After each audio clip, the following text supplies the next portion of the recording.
Well, hello. Welcome to Orchid Bloom's podcast.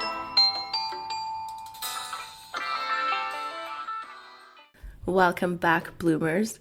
I am your host, Orchid Brown, with Orchid Bloom's podcast. You can find me on TikTok and Blue Skies at Orchid Eye Brown. For today's episode, I wanted to start with a story. Just a story.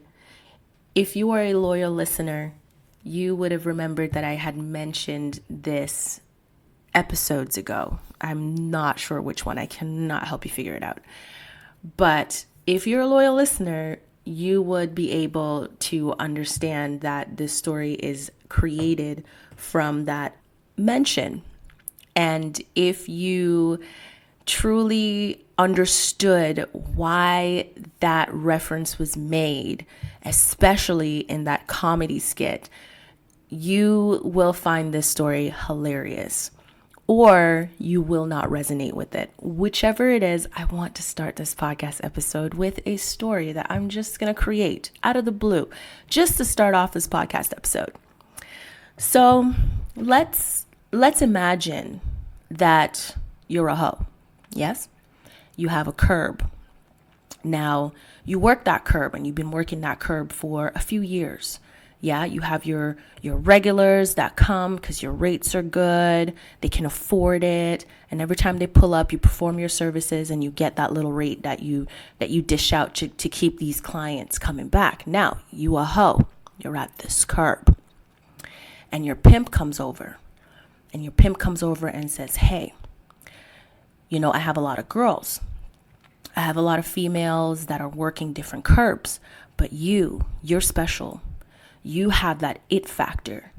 If you could pump out a little bit more with your clients and take on a bit more clients, you could eventually get the opportunity to be moved to a premium curb. See, the premium curb, you will get premium clients. They pay you big bucks for little to no work.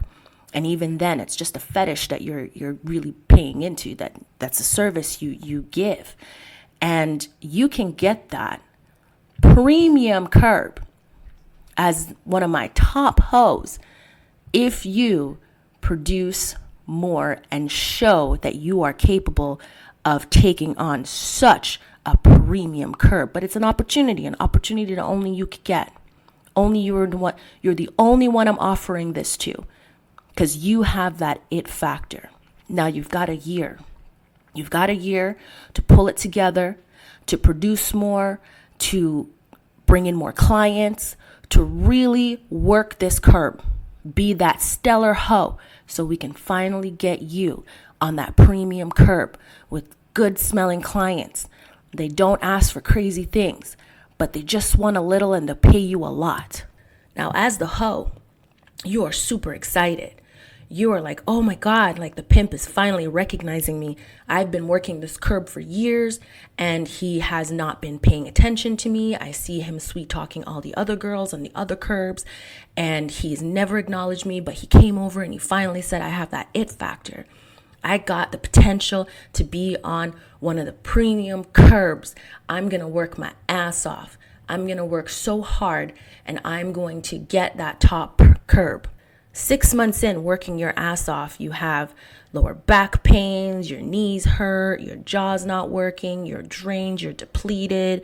You're working so hard to get this opportunity, this great opportunity to be moved to a premium curb. And he comes over in 6 months and he says, listen, I keep hearing a lot of your clients, they're complaining about the service. They're saying that you're not putting in as much energy and as much work that you were putting in. And, I'm not getting the best reviews from your service. And because of that, I don't know if I can offer you this opportunity for the premium curb. And so she's saying, hey, I've been working really hard. I've been doing double the clients every night, trying to make sure that, I can do the best work that I can do. And some of them, they're asking for things that they've never asked for before. They're putting me in a situation where I've never done some of these things before. And so I'm trying my best. And some of them are even like not paying what they're supposed to be paying. And so because of that, the money is getting cut down because they'll take the service and they'll run. And so I kind of need the support. You need to start making these clients pay for the work that I put in. My back hurts, my knee hurts. I've been doing all this work. I'm trying to get to that level that you said I need to get to be able to get the premium curb. But let's be honest, did he say how much quota she needed to pull a night to get the curb, or did he say she just needed to step it up so that she can maybe get double the clients and get that curb? He wasn't really clear, was he? Right? So she's not cluing into this, of course. So she says, I'm trying my best. Like, I should be rewarded for that. I am definitely doing double what you said I should do. And I should be recognized for that. And I should have the opportunity to move to this top curb. And he's like, well, even though you're doing double, the problem is the complaints. And because of the complaints, it means that you're not giving the best service. So you cannot go to the premium curb if all of your clients aren't satisfied. So he's like, you know what? I'm going to do you a favor. I'm going to let you start over again. You have another year as of today. You got to make sure every single one of your clients have something good to say about the service you give them in that backseat of that car. And when they all walk away, you'll be able to get that curb. I understand, I said if you doubled your clients will be good, but you know what? Add a triple to that and pull it out all in 1 year, and you will definitely get the opportunity to hit that premium curb. So the hoe went to bed for the day, and she came back that next night, and she thought, all right, I am going to keep pushing. I'm going to try to triple the amount of clients that I was getting in the next year, because now the timeline has changed. In the next year, so I can finally get that premium curb. And when I get that premium curb, it means that I can relax. It means that I can have maybe 5 clients that night. They'll pay me a lot more money, and I'll do a lot less work. I can take care of my back issues. I can take care of my knee. I can take care of my jaw. Sometimes these clients hurt me, but it's okay. Push through. That's 1 more year. I can do this. So she starts doing it.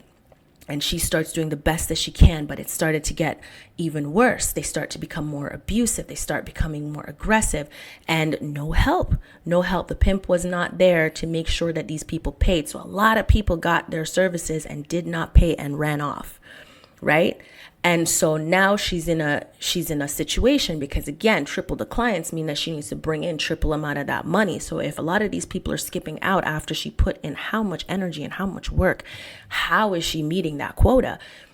The imaginary quota that just came out of nowhere. And he asked you to triple it, not double it. He asked you to double it. 6 months, complaints, sorry, scratch that. Let's start over. Do triple, you'll get it. You'll get the opportunity.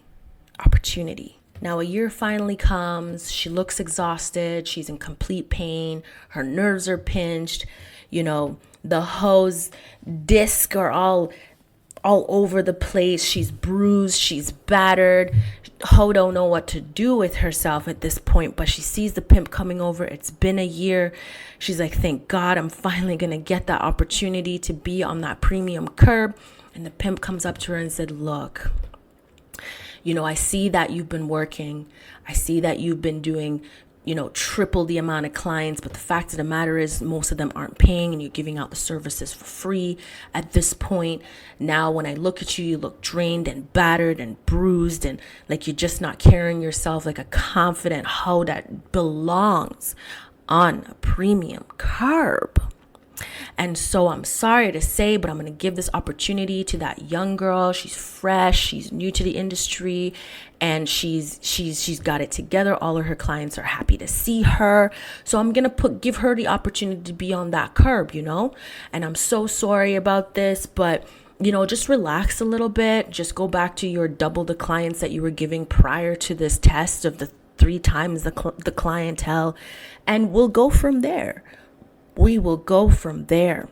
And hopefully, once you get yourself together, we could revisit the opportunity. Now, on that note, today's episode is on praise without the raise. Many people think that recognition at work is a good thing. Your manager says things like, "Your leadership material. We trust you with more responsibilities. You're basically doing the job already." But something is missing. Yeah? Something is missing. There's no salary increase, no formal promotion, no timeline, no written plan, just more work, which is praise without the raise. And now with the story that I shared earlier, all of you, if you are truly looking at society from a different lens, are hoes. All of you are hoes. I'm a hoe.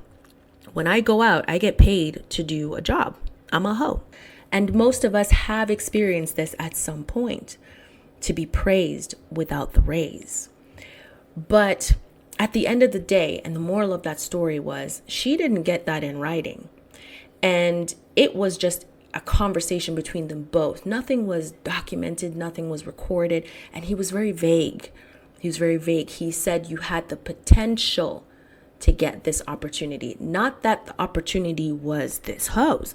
This hose did not have a guarantee that if she had doubled her clientele and her services within 1 year, she'd actually get the curb, right?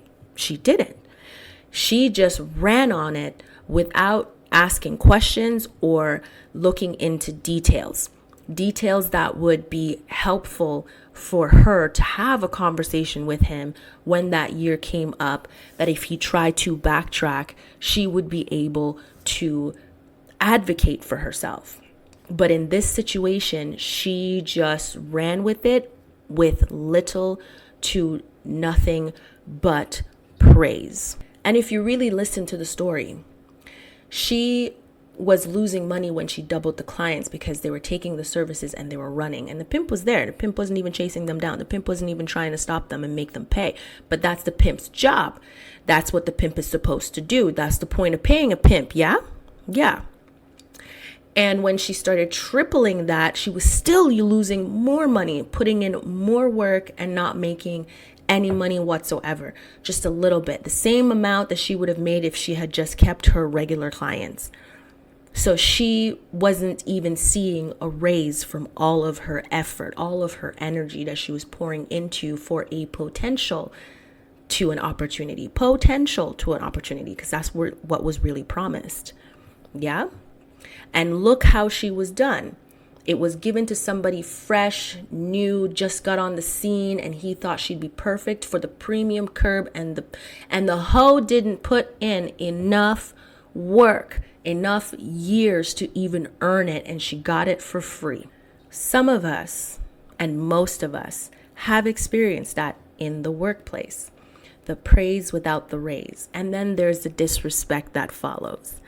They played you, they placated you, and then they stuck you in the back and have you sit there and stagnate for how many years? And the only option you had was to replay it over and over and over again as to why, how did I lose that opportunity? An opportunity that was never 100%. It's the workplace strategy, where companies give employees status language instead of actual advancement. Instead of promoting you, they give you extra responsibility and hope your ambition will keep you working harder for free. And let's be honest, the hoe was giving a lot of her services for free.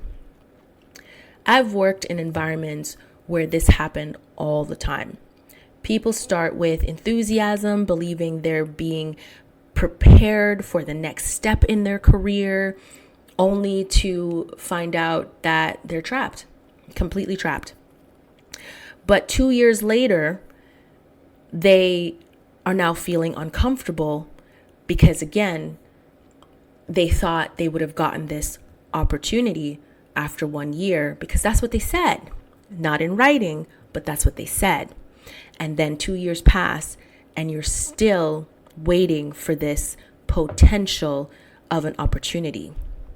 They were never being prepared for anything. And that's the thing that they still have not realized, because they're still holding on to that hope that the praise will come with a raise. They were simply providing free labor this whole time, making that company more money, and less money was being deposited in their account.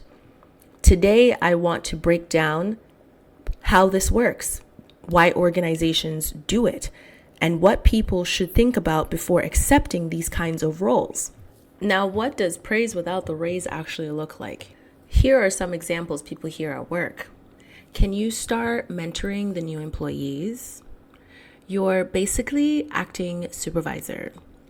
You're our go-to person. Yay! Your leadership material. As I mentioned before, your leadership material. Did they break it down for you? What is leadership material? No, they didn't. They just said it. Your leadership material. But none of these things include official title, pay increase, job description, promotion timeline. Wait, my story did say that there was a promotion timeline, but again, it was an opportunity. What I said was you have the potential to get an opportunity, a potential to get a promotion. Yeah, but you got to do this in 1 year, right?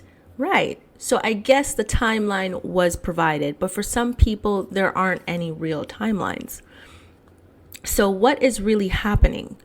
Companies are giving symbolic recognition instead of economic recognition. Symbolic recognition costs nothing whatsoever. It does not break any bank. They don't even have to keep their word. Salary increases cost money that they don't actually want to spend. And many organizations know that ambitious employees will volunteer extra labor in hopes for future rewards. In hopes. Let's hold on to that. In hopes for future rewards. The problem is that hope is not a contract. It is not detailed, written down progress, meetings with you to talk about the progress, to let you know where you're falling behind, and gradually helping you to get to that promotion because they value you as an employee, because you have leadership material. You are our go-to person. You're basically acting supervisor, you're an actor. Congratulations. Why organizations do this? There are several reasons. Number one, and everybody knows this, free labor. Did you hear that? Free labor. The most obvious reasons is cost. If 5 employees each take on 10 to 20% more work, the organization may avoid hiring another employee. That saves thousands of dollars per year. I mean, thousands of dollars per year. Do you actually know where that thousands of dollars per year actually goes though? It actually goes in their year bonuses. Yeah. They get that money out in their Christmas bonus, end of year. And they're able to go on vacations, they're able to do whatever they want, but you have to do 10 to 20% more work for them to get more money in bonuses. And you get nothing except praise. Praise. Thank you. Anyways, I'm going on vacation now. Number 2, testing loyalty. And listen, everyone does this. I can't even blame an organization for doing this, because in relationships, y'all do this. In friendships, y'all do this. So testing loyalty. Some managers believe employees must prove themselves first. But the problem is the test never ends. Once you decide to jump on that game, because it's a game, you jump on that game where you're trying to prove yourself for validation every single time, guess what? It just keeps going. Nothing you do will ever truly get you that feeling of fulfillment inside. Nothing. And that is what they're banking on. Every time you prove yourself, the bar moves higher, right? That's normal. That's what happens in society with every single person. Even your parents have done it to you as a child, right? The bar is always moving. One moment they praise you for doing these good things, but then you're going to have to do a little bit more for them to keep praising you, right? You're going to have to go the extra mile so that they can keep praising you. And that's the reward system. The reward system is not money, it's praise. And number 3, placating employees. Sometimes employees have been in a position for years with no promotional opportunities. So instead of advancement, management offers them symbolic importance. Again, you're a leader here. We value you and your services. Again, all talk. We rely on you. Technically, they do. You're part of the culture. My favorite word is we're a team here, and we need you to continue to give the best teamwork that you have been giving, because it helps the culture. It helps morale. It is your responsibility, not the managers, not the upper management. It's yours, right? But culture and teamwork doesn't really pay rent, does it? It doesn't. It does not pay the rent. Where are all these people when you got debts to pay? Where are all these teams of people that they're pushing as culture? Where is this culture when you have outstanding bills and your life is falling apart? When all of this is happening, I mean, what do they really say to you? They give you comforting words like, "Oh, I'm so sorry to hear that. Sorrows, prayers. I hope everything works out for you. I hope that, good things will come in, great things are coming. That's why you're feeling this hardship. That's why they're putting so much pressure on you. You're getting this pressure because they know you can handle the next level." Yeah. And then they disappear.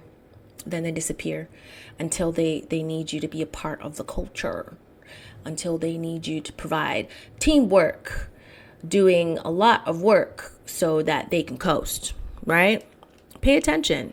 Now, even though a lot of people know they're being played, they know they're being played, play on words, let's go. Some of these people still say yes,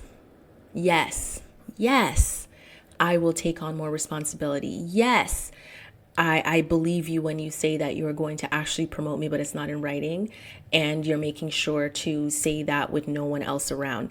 Yes, I would love to take on more work for nothing in return. Many people agree to these roles because they believe it will lead to a promotion. It will build their resume. It shows dedication. They don't want to appear ungrateful. See, that guilt just keeps popping up everywhere in relationships and friendships, everywhere in life. That guilt just comes up. So why don't I self-sacrifice? Why don't I do that? There is also social pressure. All those coworkers coming over to you going, "Oh my God, you should definitely do it. This is going to lead somewhere for you. You're finally going to move up. Like, this is great news. Like, you should take it. Like, don't be ungrateful. They're actually recognizing you now. This is a lot of praise.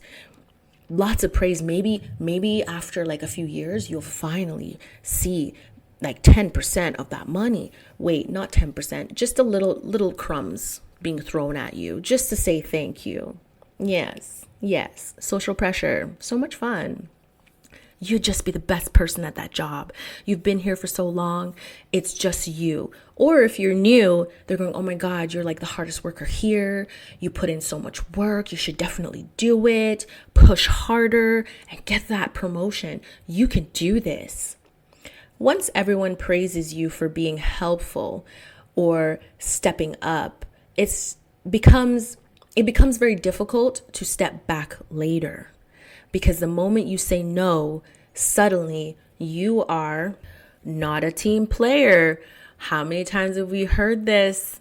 So many times. For Black people, of course, we hear, "You're being difficult." You're being difficult. No, I'm not being difficult. I'm just not a pushover. There's a difference. I'm not going to take your scraps from the table. If you're not going to offer me something good, something that I can actually take to the bank, keep it. Keep it. I am not a team player. And next on the list, you're not committed.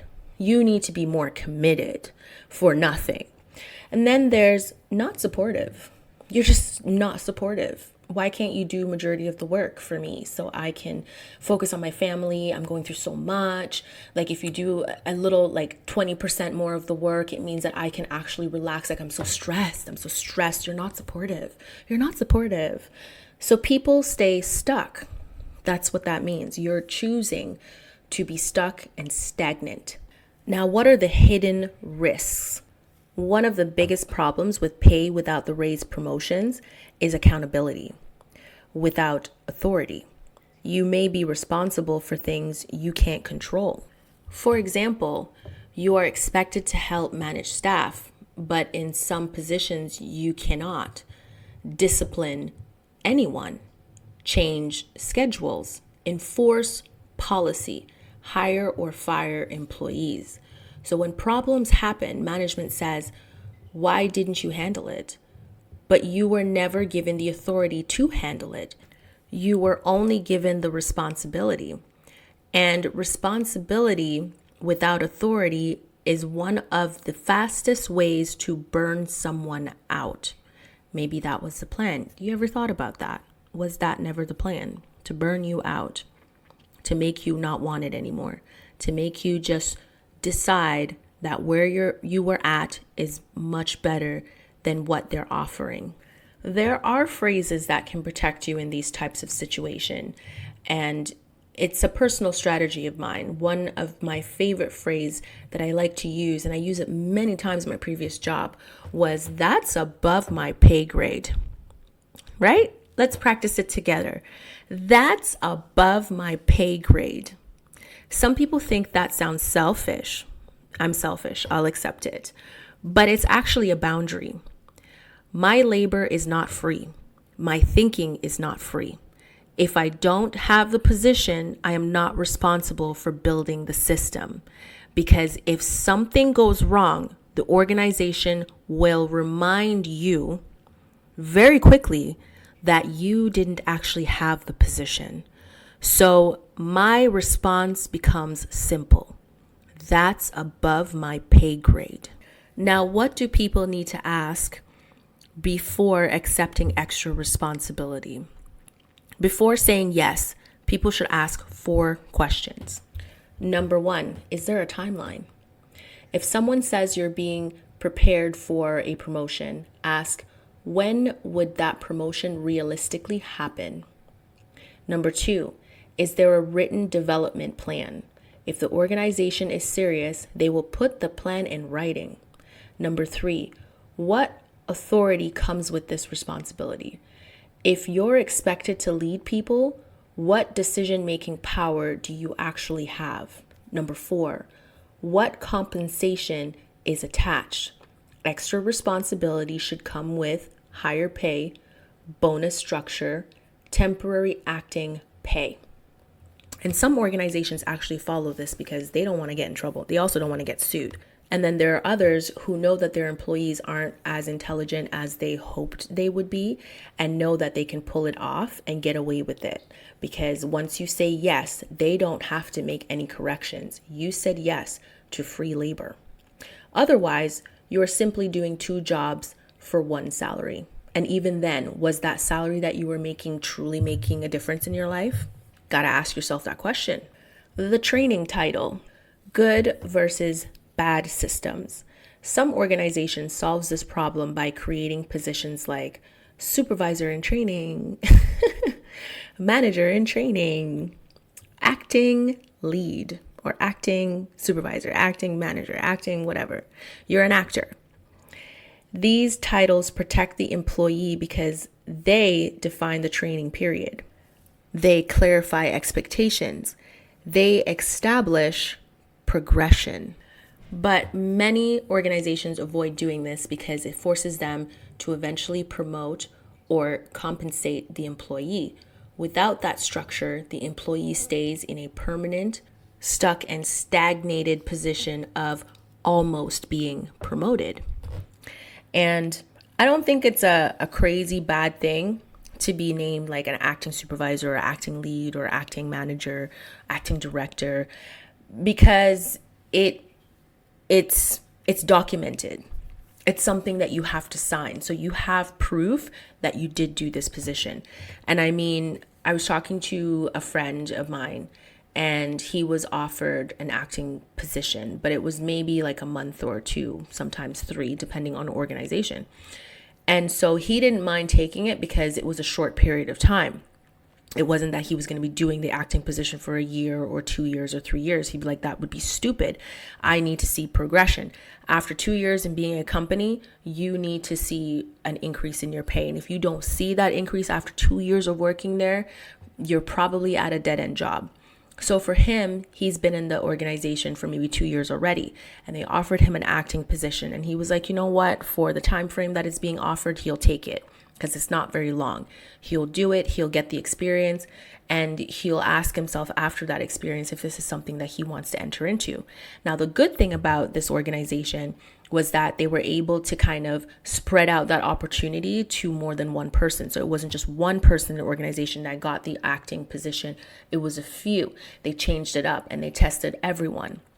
So when that position of being a full-fledged supervisor or manager or director does come available, they may have the opportunity of getting into that position and they can decide if they enjoyed it or not. Did they find that it add more pressure to their lives? You know, was the pay compensating enough for them to continue to live the lifestyle that they need, pay their bills, their student loans, whatever it was? They had the opportunity to kind of assess that. So when they do come to you and bring the opportunity to you, you can make a decision if you want it or not.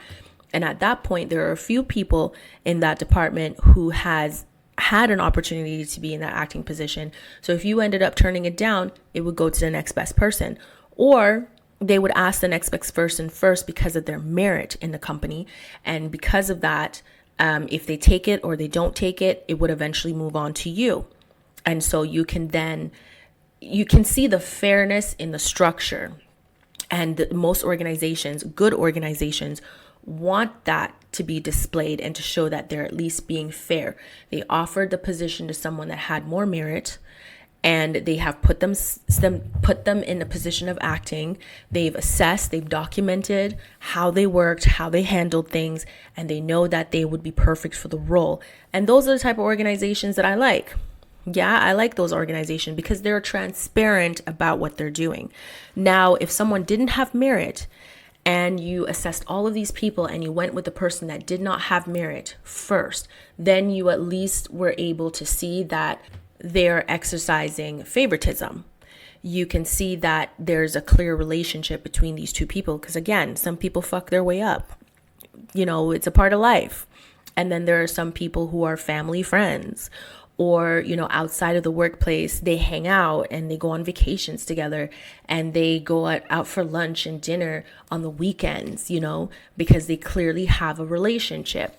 It doesn't have to be a man and a woman. It could be a woman and a woman where they have a friendship. And of course, this person wants to move up their friend because they believe that they're moving up an ally until it's a funny story. I'll actually throw that in before I continue with the rest of this. Is a story that I actually wanted to put in one of the 2 previous podcast episodes. Management is not leadership, and title does not equate power. But unfortunately, most of the things that I was talking about did not resonate with that. So I'm really glad that I brought that up in this podcast episode. So I was talking to a friend, and he works in the tech industry. IT specifically. And he was telling me about this manager that, you know, he has the utmost respect for. And this manager is so liked by everyone else. And I said, then what's the problem? He said that there's this one guy who's like a senior IT guy or tech or whatever. And he loves to run around and just kind of throw his weight around and start bullying and harassing people and picking on them. And the manager doesn't do anything about it. And I said to him, that doesn't sound like a very good manager. He's like, when the guy's not around, the manager is great.